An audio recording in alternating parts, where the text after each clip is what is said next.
Hi, Jo here. Another one of my top tips.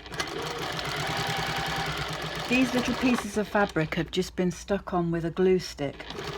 Very quick and easy to do, and it doesn't leave sticky marks on your needle. Have a go. For tiny bits of fabric, it's easy peasy.